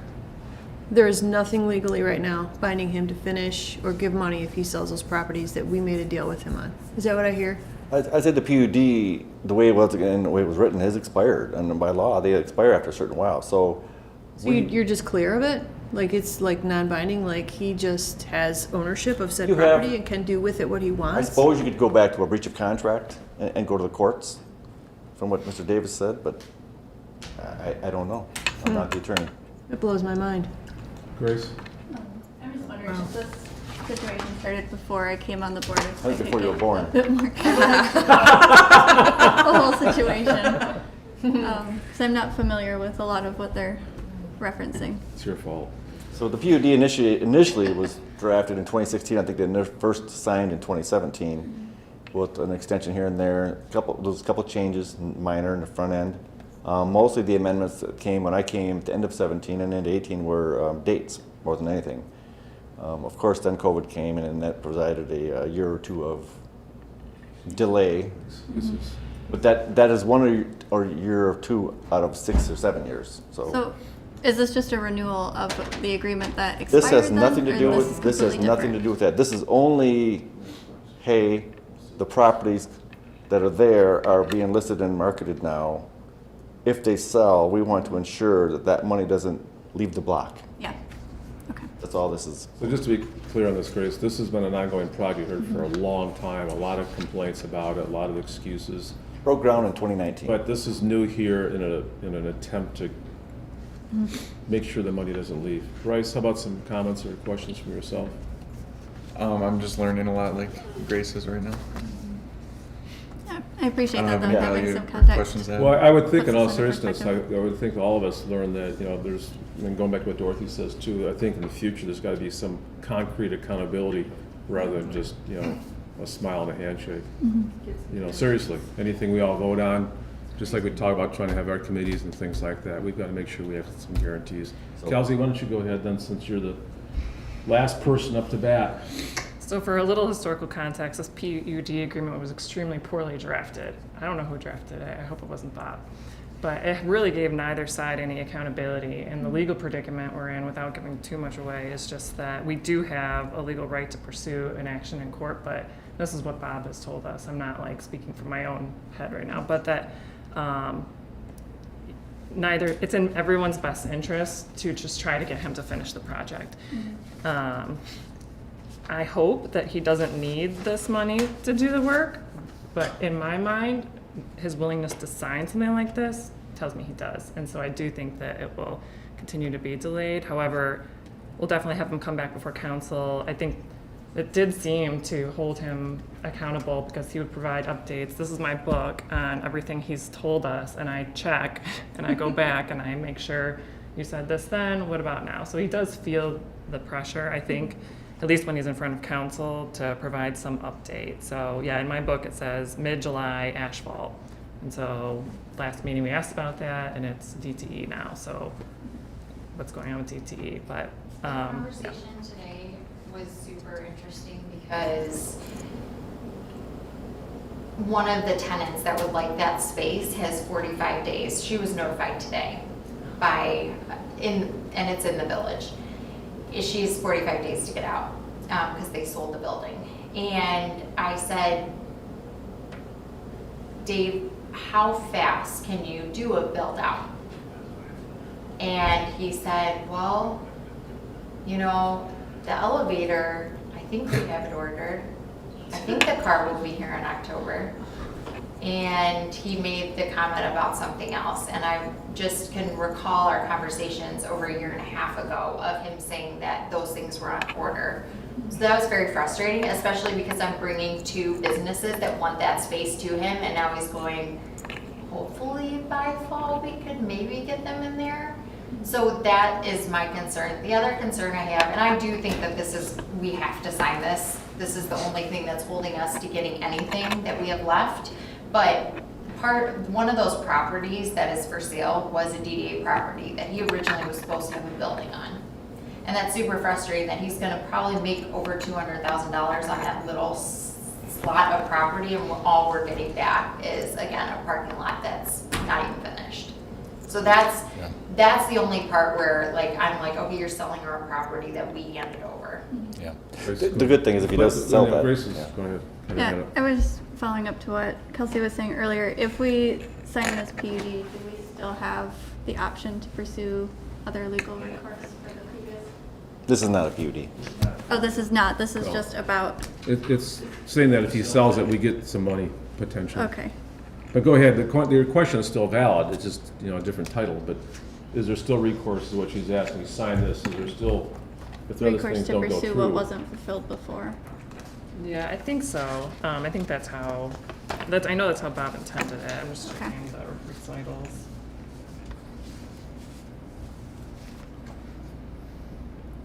I mean, it could, did Mr. Wackel already agree to the specific language? Yeah, I have a copy of my desk that, The village council did too. yeah. We didn't have it in front of us last month. This is the first Yep. time I'm seeing it. I've shared it with them as all, because we got it, wasn't it the day of their council meeting? We got it? Maybe the day after. I know you Okay. emailed it to us like Right. pretty quickly after. But the village council has to sign off too, correct? Yeah, and they had already approved us to sign off at the June meeting, because we hoped to have it done by the July meeting, and I literally got it signed the day before our July meeting from Wackel. My understanding was that Mr. Wackel signed it and the village council has approved it too. Yes, they'd approved it, So we're third. that's correct. This is our best option at this point, I feel. Well, I mean, I echo what Pete was saying earlier, it gets, whatever, going back to Grace and Bryce, relatively new to the board, I mean, lesson learned for all of us, I mean, it's just an ugly situation that, whatever. Any further comments about this? I mean, Kelsey? Can I just mention, just follow up to Grace's question? So it's the last whereas says the sole purpose is to allow Wackel to market and sell the property subject to the PUD. So I think that protects the, Where are you? First page. Recitals? Last word. yeah, the Okay. last whereas right before the now therefore. So it is, I remember Bob putting this specifically in here, so that way it doesn't, we don't give up any rights to pursue it any other way. This is just to address the listing and selling of the property, so. Yeah, good question. So what would we like, a motion to authorize Mr. Medora to sign this is what we're looking for. Or Kelly, Kelly, you need a record. somebody want to introduce that resolution? Hold our nose and do this? I'll make a motion to allow the executive director of the DDA to sign the Wackel property contract. We have motion and support. Catherine will do a roll call on that, please. Yep. Johnston? Yes. Schultz? Yes. Charles? Yes. Colvin? Yes. Carrie? Yes. Clark? Yes. And Cook? Yes. Fun in education, huh? Seriously, for all of us, right? Not the kind we want, but c'est la guerre. Okay. Every month we want to talk about the trolley, don't we? Oh, yes. Can we put one in? Let me- Let's just make it part of the permanent agenda. Yes, let's just kind of 1 and 2 together on here, so the pilot program, but the. No, we have to do it separately. All right. Well, we've already talked about the pilot program, so, Well, let's just succinctly just run it by us Sure. again. so I chatted with Oakland County Main Street to help me kind of roll out the pilot program to the other communities. It's really what they're focused on, that regional tourism concept. So, of course, they loved it. The other communities loved it because how many times have they asked, when are you gonna run the trolley to us? I think for us, this whole concept of exploring our hometown, and Grace, I think you mentioned the statistic that you're more apt to spend time in a town that's like an hour or two away than the town next door to you.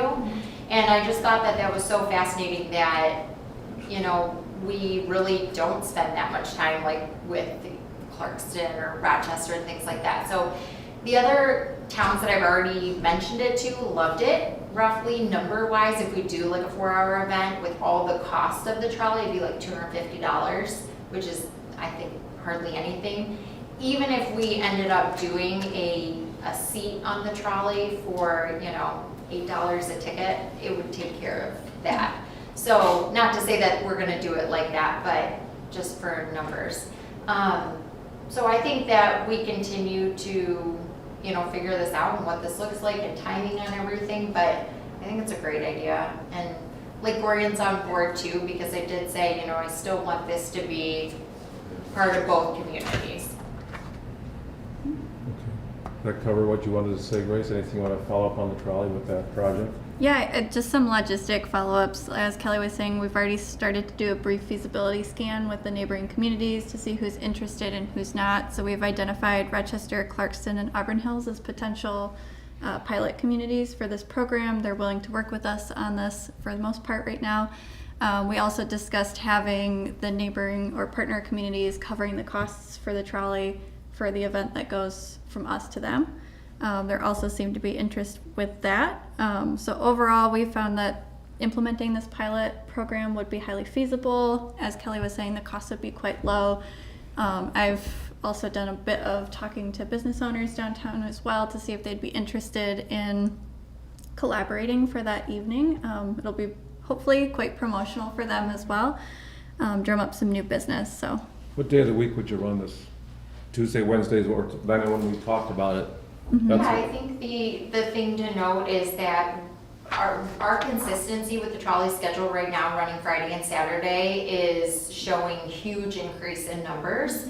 And we haven't gotten any calls or Facebook messages about when it's running. I mean, it's been very consistent, which we're seeing the community loves that. So we would really not want to touch those days. So whether this is a Thursday or a Sunday or something like that, I don't mind what day it is as long as we're still consistent with our schedule for our business owners. By the way, one thing when I was doing some work too on this, one of the people I contacted threw out the idea of even doing a luncheon run. We're thinking evening and stuff, but it could be, a luncheon type run. So keep that in mind too as this gets explored. That might be a better idea, quite frankly, too. and that, oh, sorry. Go ahead, I'm done.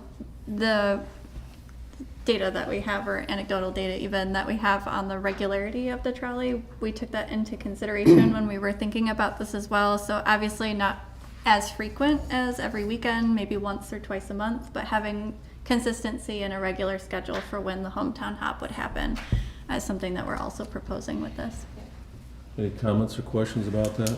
Hope you guys all like the idea of the creativity. So cool, thank you. Private event requests. Yeah, so we've had a couple people reach out to us.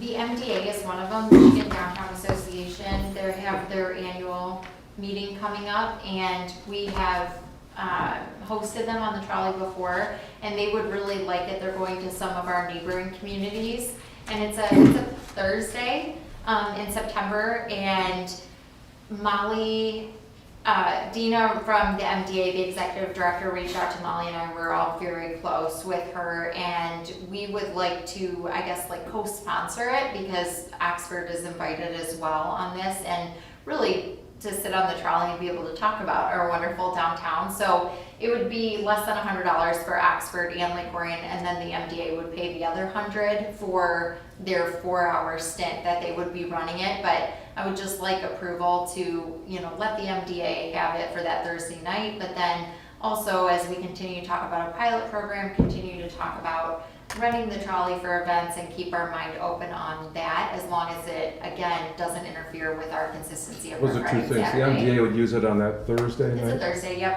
And where would they run it to and from? Yep, I believe it was Oxford and Lake Orion to Birmingham and Ferndale area. It's just like a quick town tour, and they stop at some of the different businesses and then Why would come we pay back. anything? I'm sorry? Why would we pay anything? Yeah, so the MDA always asks for different sponsors for their events, and Oxford and Lake Orion is a big part of the MDA, so we just thought, it'd be really cool for us to be able to kick in less than $100 and have our name on it. Any promotion that goes out from the MDA would have Oxford and Lake Orion on it as well. It's not a lot of money, I'd say. Personally, we're okay with it. I just don't know why we pay anything personally, but Grace? I think Kelly's point to this, where the MDA is a really significant partner for us statewide. They do a lot of promotional activity for us as well, and sponsoring an event with them, I think, is strengthening that relationship that we have with them. I think the benefit that we receive from doing things with MDA as a whole is much larger than this cost. Huge, yeah. I like to make money. Any other comments, questions? I'm okay with it. I just don't want to spend that $100. We can put it toward that, you know, what Joe was talking about earlier, you know, engineering, you know? Kelsey? Actually, I do have one question. So this is, on the agenda, it says private event request. So would you consider MDA a private event, or is this more like public focused to where we don't have to get into the realm of renting it out to private parties? Well, so I would still ask that they work through NODA for insurance, just because, again, it's not necessarily under our umbrella, so I still feel like, from that sense, it would be private to me, where they need to go through NODA and figure out insurance, because we don't want to take responsibility for that. You call it MDA, right? MDA, yes. Do we have do we have any kind of written policy on like how what the, you know, the intent or mission of the trolley is and who we're going to be running it to? I just remember other private event requests that we kind of tabled, and you know, and so now we're going to be letting other entities use it. Maybe we should. I'm going to partially answer that a little bit too. It's, to me, it kind of reminds me a little bit of the discussion about Washington Square. You know, what's a DDA event versus not? So it's similar in concept to that discussion there. You know, I don't know if I want to have it going out a lot because it's somewhat fragile. Yep. But there are things like what Grace is talking about. If we bring some people in Oxford, I can see that as under the auspices of our DDA. So again, in that mindset of, okay, this is a partnership with somebody we work with on, you know, a weekly basis already almost, and it's not necessarily somebody who's just coming in and renting it for a family. Yeah, I know, it's so hard because there's such a fine line. Okay. Kelsey? I just want to say I like that approach, and so I mean, that's what I would encourage the board to consider using it for, is to keep it, you know, benefiting our business and kind of the partnersps, but not go the private event rental route. Yeah, So totally agree. I think Grace should make a form. Yeah. Okay, well, that third one there is definitely a partnership. Lake Orion reached out this week. You know, we meet with them weekly anyways, but this was actually the day after our meeting. They would like to host a Oxford Lake Orion bar crawl, utilizing the trolley on September 9th, which is the day after our tailgate. So a wild weekend in Oxford. But, you know, I don't think we've done a crawl since, I think you guys did one for Lone Ranger, right? I did a couple of them. Yeah, so I've never put together a bar crawl or anything like that, so we would, because they host them annually, we would kind of be looking at them to do most of the planning on this. I think it would be a lot of fun to utilize the trolley as long as drinks are not going on the trolley, very specific about that. But I do think that it's something that has come up in the community many a times that people would like to see, and we haven't done one yet, but again, I'm not a party planner, so this is completely up to you. One quick comment about the whole thing about the bar crawls. One thing about Oxford is that it's easier for us to do a bar crawl here because you can walk. You know, in Lower Oxford, they don't have that because it's spread out. That was one of the things. Their bar crawls, I don't mean to knock on them because I do obviously don't mind teasing a little bit, but they're still neighbors and friends. They just have a little bit more of a challenge because they do have to drive from spot to spot. We were able to walk, so a lot of that liability issue was diminished. But whether we want to participate, I don't know. I mean, that's a proposal, is it, Kelly, or just an FYI? This is if you guys want to move forward with this, because I'm not going to start planning it without you guys saying, yes, this is something we're interested in. So let's have some discussion. I don't know. Can I ask Bryce some thoughts off the top of your head about what you think pros and cons? Sounds like fun to me. Okay. How about Mr. Schultz? Okay. Grace? Yeah, as long as there's interest from our local businesses and they think that this is going to be beneficial for them, then. I did run it by Maria. I know she's not here tonight, but just being, you know, a restaurant owner, and she was absolutely all for it. I actually asked her too, because it was going between, knowing that we had the tailgate, it was between then a Thursday and Saturday, and she I told her the date and the Saturday and what she felt in just kind of the bar community downtown. And she actually loved the idea and was hoping that we would move forward. Just make sure you communicate that you don't want drinks on the trolley. Yes. And then have somebody there to take the burden off the driver, so the driver doesn't have to be the Oh, enforcement. we just need Lou to drive. As long as Lou's driving the trolley, she'll Well, she'll tell. take care of it. Catherine, your comments I about this? think it's a great idea, especially if the business owners want, you know, if they think it's gonna be helpful and good for them, then I'm all for Dorothy? it. I agree, same. This is good. Are there signs on the trolley that say no Yes, drinks? there is. Okay, I couldn't remember from St. Patrick's Day, Yeah. but. And we leave them up. We added some additional for St. Patty's Day, but they're up all the time. Okay. And I am happy to chaperone this event if need be. I'm sure Kimberly would say the same. Good to know. Well, you have to wear one of these things like with the billy club, like Joe an old needs to be fashioned. chaperoned. You know what you gotta do is have these costumes as an old fashioned cop with the billy club and a big hat.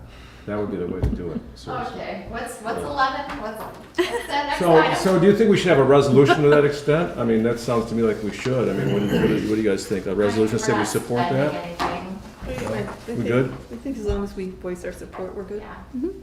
Okay, so have we voiced our support? You feel comfortable doing that, Bruce, since you Yes. said that? Okay, cool. Long meeting, huh? Okay, nothing moved from the consent agenda.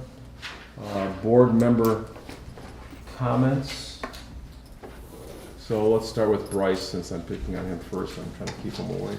My firstborn is due on September 9th, so maybe we can move that date up. I don't think your wife would But I appreciate probably will that. not be there. Hope would say no, for sure. Yeah, no, my only comments is that the farmers market and the concerts in the park have been going great so far, and really excited to see what's going on downtown. Pete? Spent a lot of money tonight. I know. A lot of time. Right. The one thing, I know there's a little bit, but I think we need to push it even more, is that throughout the construction projects, whatever, there needs to be a whole bunch of signs all over the place, that this is by the DDA, is paying for this and doing this. So that way they know that we're, that's where our money is going for, especially with the TIF plan coming up for renewal. I mean, get it out to as much as people know that this is what we're doing, and publicize it and get it in the paper.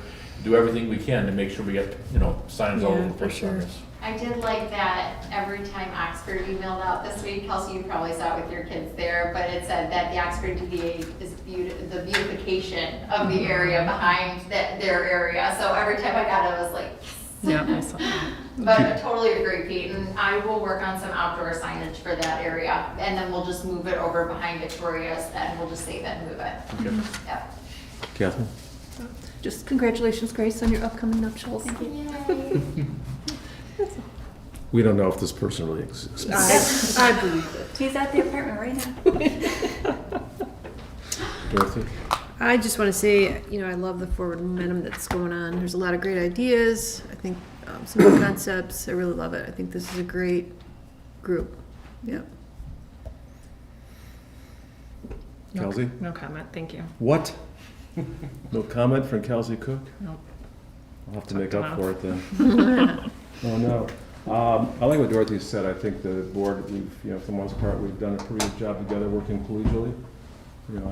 I've enjoyed it. I've been on boards that haven't had that, on DDA boards that haven't had that. So it's really a good thing. It makes it fun to be part of a board that works together like this. I mean, even when we disagree, I think we can do it and still be collegial, Right. which is really cool. That's why we have t-shirts. Oh, that's right.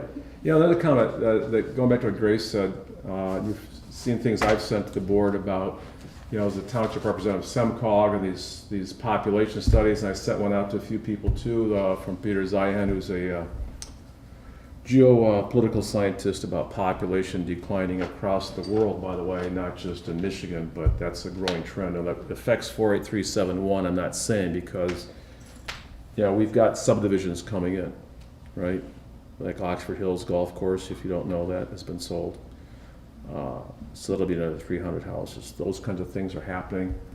But globally, population is not just frozen, but it's actually declining. So as we develop projects, it's something to keep in mind, I'm not trying to be Debbie Downer, but that's just how it goes, So thanks again, Bryce, for helping with that.